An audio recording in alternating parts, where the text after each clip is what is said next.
안녕하십니까. 이재희 지시TV입니다. 이번 주제는 한국문학편으로 현민 유진호의 단편소설 창랑경기 원문입니다. 이번 순서는 창랑경기를 7단락으로 나누어 첫 번째 내용을 낭독해 보도록 하겠습니다. 창랑경기 1. 해만 저물면 바닷물처럼 짭조름이 향수가 절여든다고 시인 시우는 노래하였지만 사실 고향을 그리는 마음이란 짭짤하고도 달콤하며 아름답고도 안타까우며 기쁘고도 서러우며 제 몸속에 있는 것이로되 정체를 잡을 수 없고 그러면서도 혹 우리가 무엇에 낙심하거나 실패하거나 해서 몸과 마음이 고달플 때면은 그야말로 바닷물같이 오장육부 속으로 절여들어와 지나간 기억을 분홍의 한 빛깔로 물칠해버리고 소년 시절을 보내던 시골집 소나무 우거진 동산이며 한 글방에서 공부하고 겨울이면 같이 닭서리 해다 먹던 수나미 복동.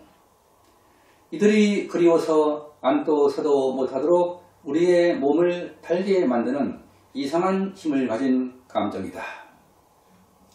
향수란 그러나 반드시 사람의 심사를 산란케만 해주는 것은 아니고 우리가 그렇게 할 마음의 여유만 갖는다면 우리의 거칠 대로 거칠어진 정서의 거친 벌을 다시 곱게 빗질해 줄 수도 있는 것이며 또는 갈기갈기 흩어진 어지러운 생각을 에버다 길로 인도해 주는 수도 있는 것이다.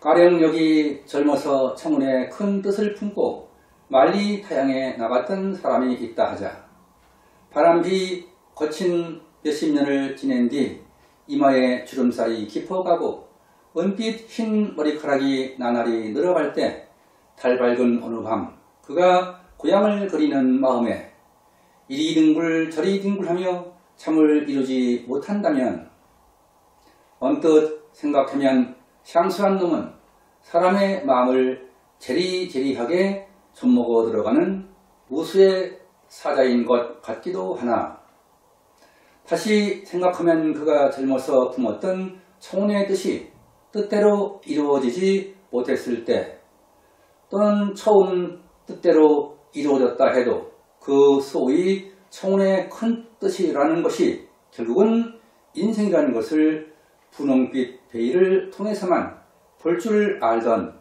젊었을 때의 일시의 헛된 꿈이요 사람의 마음과 몸을 영원히 안식시켜 줄 깊고도 높은 또 튼튼한 것이 아니었다는 것을 깨달았을 때 의지할 바를 잃은 그의 심정을 부드러운 손길로 쓰다듬어 주어 위대한 안심의 길로 인도해주는 거룩한 어머니의 손길이야말로 고향을 그리는 마음이라고도 할 수 있지 않을까.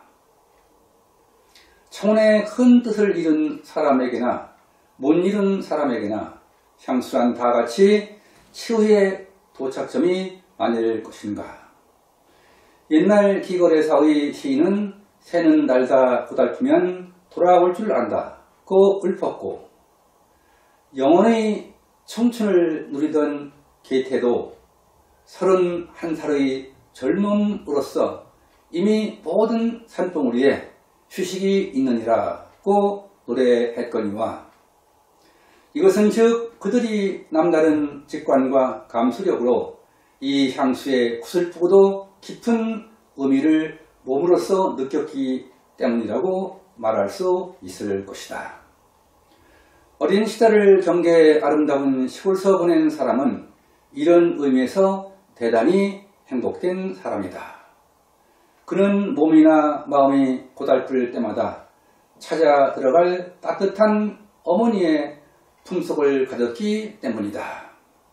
그러나 도에서 나고 도에서 자라고 몇 해에 한 번씩 또는 한 해에도 몇 번씩 이 골목에서 저 골목으로 이사를 돌아다니는 사람은 그리워하려도 그리워할 고향이 없으므로 대단히 불행한 사람이다.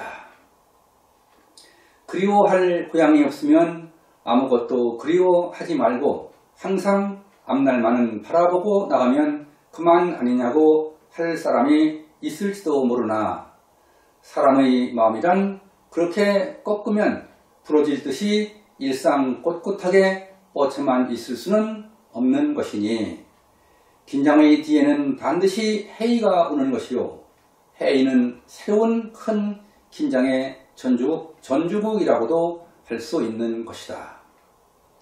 어쨌든 우리는 누구를 물론하고 다같이 향수를 가지고 있다. 그리워할 고향이 있는 경우에는 물론이거니와 그런 것이 없는 때에도 사람은 항상 무엇인가를 그리워하며 그것 때문에 슬퍼하기도 하고 기뻐하기도 하는 것이 사실이다. 그 고향 없는 향수의 대상은 혹은 소년시대의 어느 날 저녁 우연히 꿈에 본 산천일 수도 있는 것이요 또는 꿈에나마 한 번도 본 적이 없는 생판 공상의 소녀이기도 할 것이다.